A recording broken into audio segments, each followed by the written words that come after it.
ஜெஃப்னாகளது நேயர்களுக்கு வணக்கம். இன்றைய நிழல் நிகழ்ச்சியிலே மத்திய கிழக்கில் ஏற்பட்டுள்ள பதற்றம் இலங்கையை எவ்வாறு பாதித்துள்ளது என்பது தொடர்பாகவே பார்க்கவிருக்கின்றோம். அந்த வகையிலே கடந்த சில நாட்களாக ஈரான் மீது அமெரிக்கா மற்றும் இஸ்ரேல் தொடுத்துள்ள யுத்தம் காரணமாக அது இலங்கையை எவ்வாறு பாதித்திருக்கின்றது என்பதைத்தான் பார்க்கவிருக்கின்றோம். குறிப்பாக அண்மைய சில நாட்களாக இலங்கைக்கு கரையொதுங்கியுள்ள கப்பல்கள், அதனைத் தொடர்ந்து ராஜதந்திர ரீதியில் இலங்கை முகம் கொடுத்துள்ள நெருக்கடிகள் தான் தற்போது பேசுபொருளாக மாறியிருக்கின்றது. குறிப்பாக இந்து சமுத்திரத்தில் இலங்கைக்கு அண்மையாக, குறிப்பாக காலியிலிருந்து ஒரு குறிப்பிடத்தக்க மைல் தொலைவிலே பயணித்து கொண்டிருந்த ஈரானின் போர்க்கப்பல் ஒன்று அமெரிக்காவின் நீர்மூழ்கி கப்பலினால் தாக்கப்பட்டிருந்தது. அந்த கப்பலிலே 180 பயணிகள் வரை பயணித்ததாக நம்பப்படுகிறது. அந்த நிலையிலே அந்த கப்பலில் பயணித்த 32 பேரை இலங்கை கடற்படையினர் மீட்டிருந்தார்கள். அதே நேரத்திலே அந்த கப்பலிலிருந்து உயிரிழந்த நிலையிலே 80க்கு மேற்பட்ட ஈரான் கடற்படையினர் சடலங்களாக மீட்கப்பட்டு காலி கேரப்பட்டிய வைத்தியசாலையிலே வைக்கப்பட்டிருந்தனர். குறிப்பாக அங்குதான் ஒரு பிரச்சனை உருவாகின்றது. குறிப்பாக ஒரே நேரத்திலே பெருந்தொகையான சடலங்கள் வைத்தியசாலையில் கொண்டுவரப்பட்டதால் அந்த சடலத்தை பராமரிப்பதிலே தற்போது வைத்தியசாலை நிர்வாகம் பெரும் இன்னல்களை, நெருக்கடிகளை சந்திப்பதாக வைத்தியசாலை நிர்வாகம் தற்போது வெளிப்படையாக அறிவித்திருக்கின்றது. குறிப்பாக தங்களுடைய வைத்தியசாலையில் இருக்கின்ற வசதிகளிலே ஒரே நேரத்தில் இவ்வாறு 80க்கு மேற்பட்ட சடலங்களை வைத்து பராமரிப்பது என்பது மிக கடினம். குளிரூட்டி வசதிகள் கிடையாது. அதாவது 80க்கு மேற்பட்ட சடலங்களை பராமரிப்பதற்கு ஏற்ற ஒரு குளிரூட்டி வசதி கிடையாது என்று சொல்லி அந்த வைத்தியசாலை நிர்வாகம் தெரிவித்திருக்கின்றது. இந்த நிலையிலே ஈரான் மற்றும் இலங்கை அரசாங்கம் ராஜதந்திர ரீதியிலே இதனை மேற்கொண்டு உடனடியாக இதற்கான ஒரு பொறிமுறையை கண்டறிய வேண்டும் என்று சொல்லி அந்த வைத்தியசாலை நிர்வாகம் அழைப்பு விடுத்திருக்கின்றது. குறிப்பாக ஒரு ஊடக சந்திப்பொன்றை அந்த வைத்தியசாலை பணிப்பாளர் நடத்தி அது தொடர்பான அறிவிப்புகளை வெளியிட்டிருக்கின்றார். இந்த நிலையிலே அண்மையில் ஊடகங்களுக்கு கருத்து தெரிவித்த பாதுகாப்பு பிரதியமைச்சர், இலங்கையின் பாதுகாப்பு பிரதியமைச்சர் அருண ஜாசேகர குறித்த விடயம் தொடர்பாக ராஜதந்திர ரீதியிலே பேசி விரைந்து அந்த சடலங்களை நாட்டுக்கு, ஈரானுக்கு அனுப்புவதற்கான நடவடிக்கைகள் மேற்கொள்ளப்படும் என்று சொல்லி உறுதிபட தெரிவித்திருக்கின்றார். இதே வேளையிலே இன்னொரு விடயமும், குறிப்பாக அந்த 80க்கு மேற்பட்ட சடலங்களை இலங்கையிலேயே உரிய முறைப்படி புதைப்பது என்று சொன்னால் ஊர் மக்களின் மற்றும் இங்குள்ள தரப்பினரின் ஒத்துழைப்புடன் அதனை செய்ய முடியும் என்று சொல்லியும் வைத்தியசாலை வட்டாரங்கள் தெரிவித்திருக்கின்றன. இந்த நிலையில் இந்த சடலங்களை என்ன செய்வது என்பது தொடர்பான இறுதி முடிவு பெரும்பாலும் இலங்கை மற்றும் ஈரான் அரசாங்கங்கள் கலந்து பேசி ஒரு முடிவை எடுக்கும்போதுதான் அதனை நிறைவேற்ற முடியும் என எதிர்பார்க்கப்படுகின்றது. அந்த வகையிலே குறித்த விடயம் இவ்வாறு இருக்கும் பொழுது நேற்றைய தினம் கொழும்பில் இடம்பெற்ற சர்வதேச மகளிர் தின நிகழ்வில் கலந்து கொண்டிருந்த ஜனாதிபதி அனுரகுமார திசாநாயக்க ஒரு கருத்தை சொல்லியிருக்கின்றார். நாட்டிலே போர் மேகங்கள் சூழ்ந்திருந்தாலும் கூட நாங்கள் மனிதநேய கொடியை உயர்த்தி பிடிப்போம். இந்த நாட்டில் அதனை நாங்கள் எந்த ஒரு யுத்தமும் மூளாத வகையிலே நாங்கள் செயற்படுவோம் என்று சொல்லி அவர் உலக நாடுகளுக்கு ஒரு சமாதான சமிக்ஞையை வெளிப்படுத்தி இருக்கின்றார்.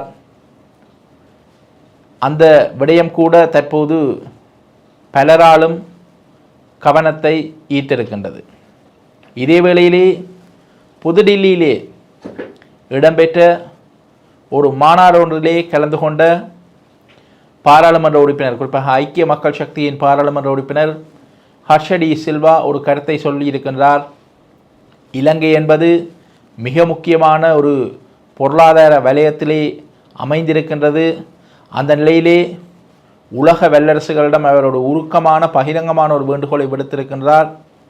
தயவு செய்து இந்த பிராந்தியத்தை ஒரு போர் சூழல் மிக்கதாக மாற்றி ஒரு நெருக்கடி நிலையை உருவாக்கி விடாதீர்கள் என்று சொல்லி மிக ஒரு உருக்கமாக அந்த கோரிக்கையை முன்வைத்திருக்கின்றார். இது எந்தளவு தூரத்துக்கு இந்த உலக நாடுகள், குறிப்பாக அமெரிக்கா, இஸ்ரேல், ஈரான் போன்ற நாடுகளின் கவனத்துக்கு செல்லுமோ தெரியவில்லை. ஆனாலும் கூட அவருடைய கோரிக்கை என்பது உண்மையிலேயே ஒரு ஏற்றுக்கொள்ளத்தக்க ஒரு கோரிக்கையாகவே பார்க்கப்படுகின்றது. இதே வேளையில் ஈரான் கப்பல்களில் வந்த மாலுமிகள் அவர்களுக்கு இலவசமாக அவர்கள் இலங்கையில் தங்கியிருப்பதற்கான விசாவை வழங்குவதற்கான நடவடிக்கை எடுக்கப்பட்டுள்ளதாக பொதுமக்கள் பாதுகாப்பு அமைச்சர் ஆனந்த விஜயபால அறிவித்திருக்கின்றார். குறிப்பாக சர்வதேச சட்டங்கள் பிரகாரம் நாங்கள் மனிதாபிமான ரீதியிலே நாங்கள் செயற்படுகின்றோம். அந்த வகையிலேயே அதனை பின்பற்றியே நாங்கள் ஈரான் கப்பல்களை இலங்கைக்குள் அனுமதித்திருக்கின்றோம். அதன் பிரகாரம் அந்த கப்பலில் வந்தவர்களுக்கு இலவசமாக அந்த விசாவை நீடித்து அவர்களுக்கு உரிய ஒத்துழைப்புகளை வழங்குவோம் என்று சொல்லி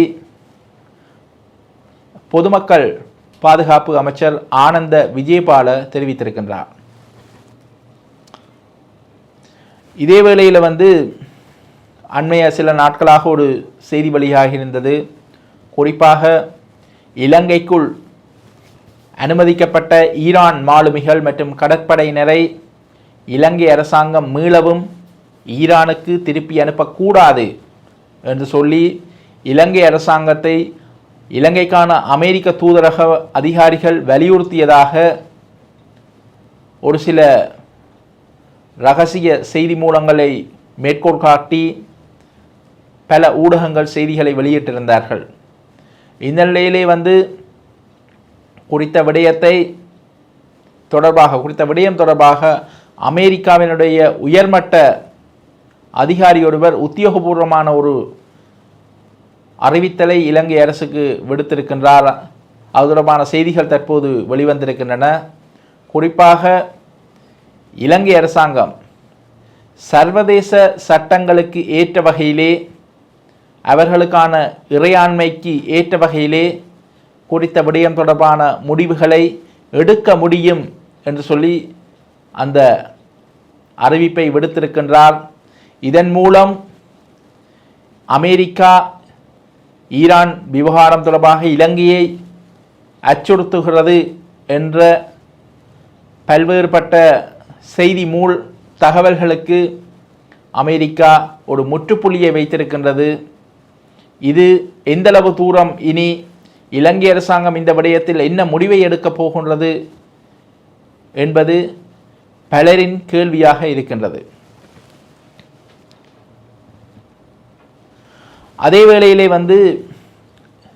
இலங்கையினுடைய முன்னாள் இராணுவ தளபதி ஃபீல்ட் மார்ஷல் சரத் பொன்சேகா ஒரு கருத்தை தெரிவித்திருக்கின்றார். ஒரு எதிரி சரணடைந்தால் அவரை தாக்கவோ சுடவோ கூடாது, அதுவே அறமான விடயம்.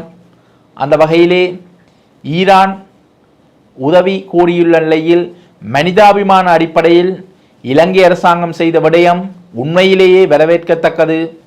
அமெரிக்கா அந்த இடத்தில் இருந்திருந்தால் கூட இலங்கை ஈரானுக்கு உதவி செய்திருக்க வேண்டும். அதனை இந்த அரசாங்கம் செய்திருப்பது மிகச்சிறந்த விடயம் என்று சொல்லி அவர் தன்னுடைய பாணியிலே இலங்கை அரசாங்கத்திற்கு நற்சான்று பத்திரம் வழங்கியிருக்கின்றார்.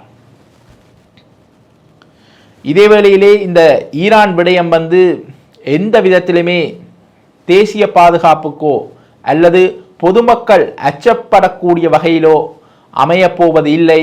ஆகவே இது தொடர்பாக பொதுமக்கள் பீதியடைய வேண்டாம் என்று சொல்லி பாதுகாப்பு பிரதியமைச்சர் அருண ஜெயசேகர தெரிவித்திருக்கின்றார். குறிப்பாக இந்த ஈரான் கப்பல்கள் இலங்கைக்குள் அனுமதிக்கப்பட்ட சம்பவம் பூதாகாரமாக்கப்பட்டு சமூக வலைத்தளங்களிலும் ஊடகங்களிலும் செய்திகள் வெளியாகும் நிலையில் அது தொடர்பாக பொதுமக்களிடையே ஒரு பயப்பீதியான ஒரு மனநிலை, ஒரு பதற்றம் ஏற்பட்டு வந்த சூழலிலேயே அமைச்சருடைய பிரதியமைச்சர் அருண ஜெயசேகரவினுடைய கருத்து அமைந்திருக்கின்றது.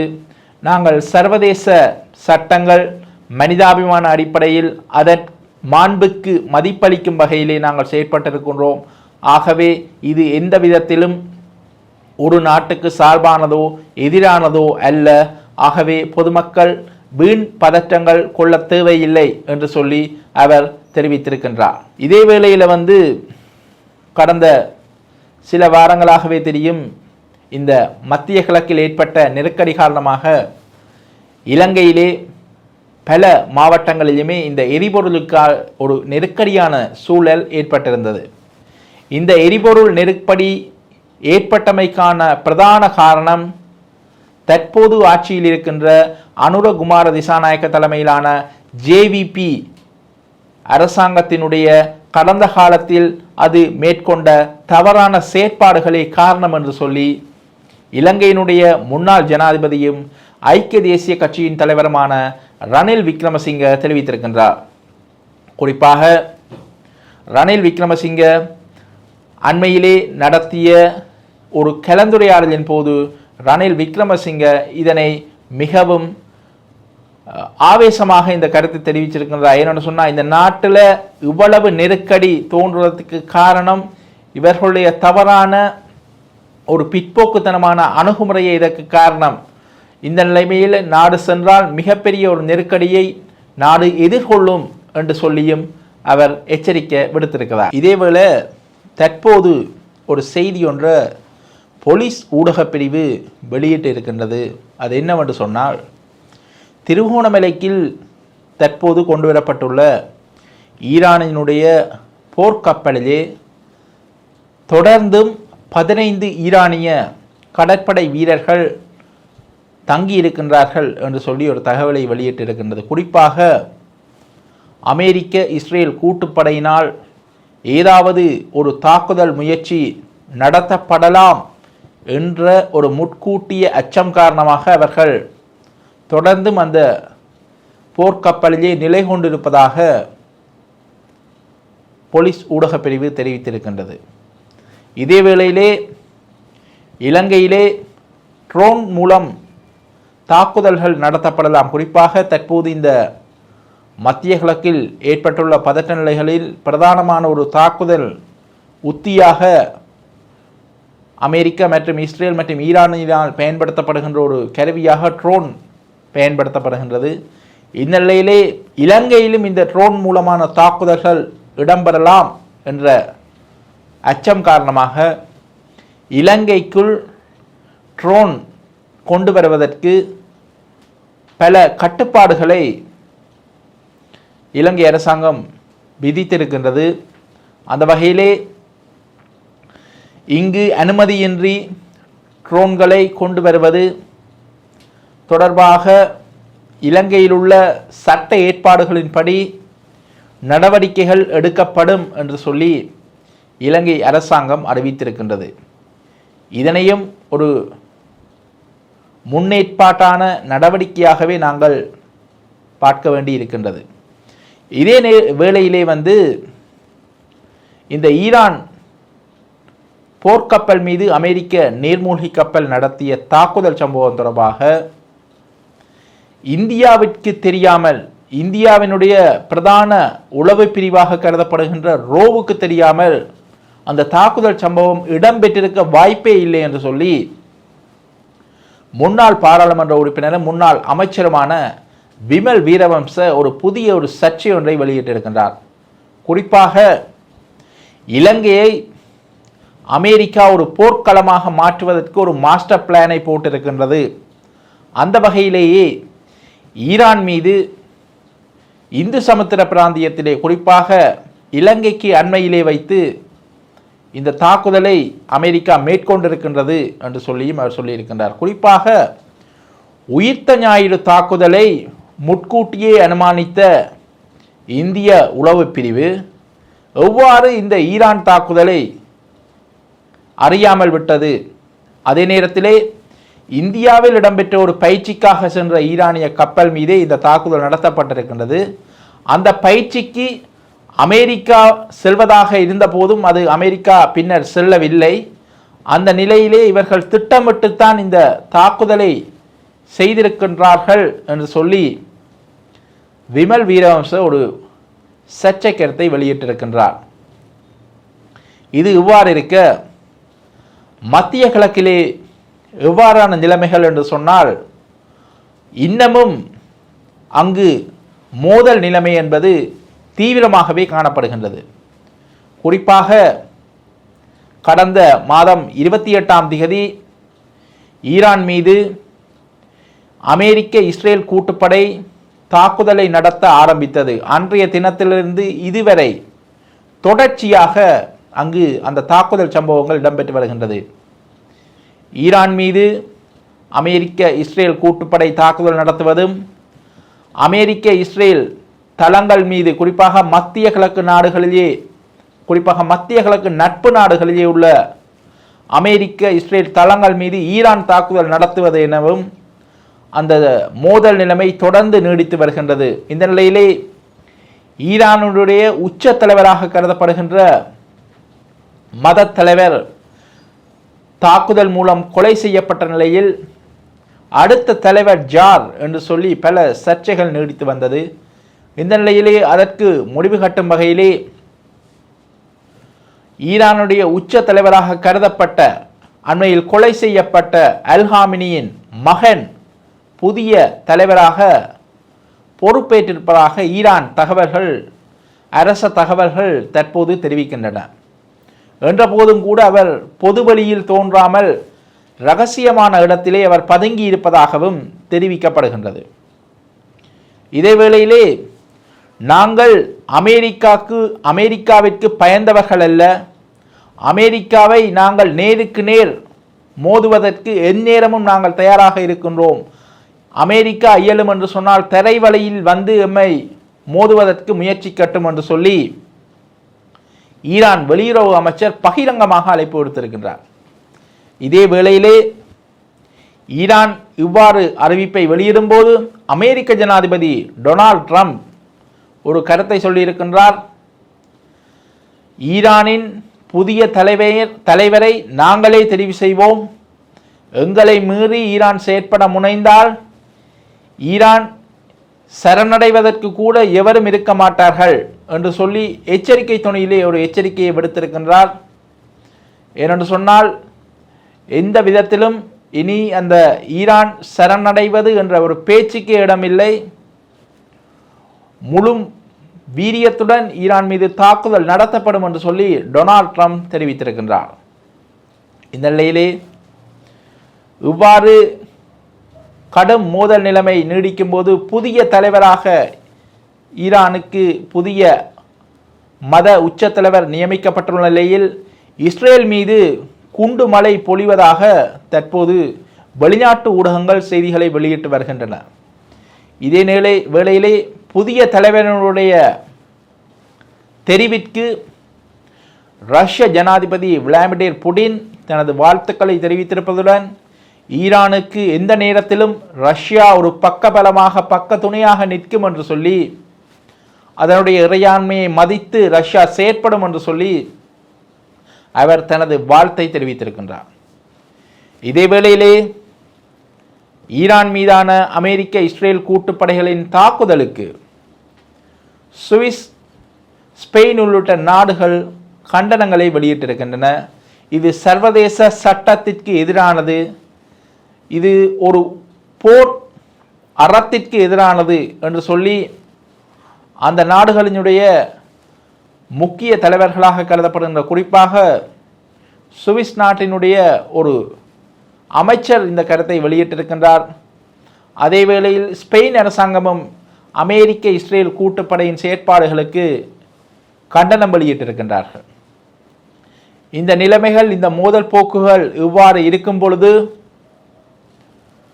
உலக கத்தோலிக்க அவையின் தலைவராக கருதப்படுகின்ற பாப்பரசர் ஒரு பகிரங்க அறிவிப்பை இரண்டு தரப்புகளுக்கும் விடுத்திருக்கின்றார். அந்த வகையிலே உலகிலே அமைதியை பேணும் வகையில் இரண்டு தரப்புகளும் புரிந்துணர்வுடன் செயற்பட்டு யுத்த நிறுத்தத்திற்கு வழிகோல வேண்டும் என்று சொல்லி பாப்பரசர் அழைப்பு விடுத்திருக்கின்றார். பாப்பரசரின் அழைப்பை அமெரிக்க இஸ்ரேல் கூட்டுப்படை மற்றும் ஈரான் எவ்வாறு அதனை பார்க்கின்றது அல்லது அதற்கு எவ்வாறு மதிப்பளிக்கப் போகின்றது என்பதும் பொறுத்திருந்தே பார்க்க வேண்டி இருக்கின்றது. இன்றைய காணொளியிலே பல விடயங்களை பார்த்த நிலையிலே மற்றொரு காணொளியில் சந்திக்கும் வரை உங்களிடமிருந்து விடைபெறும் நான் உங்கள் கலையமுதன். நன்றி, வணக்கம்.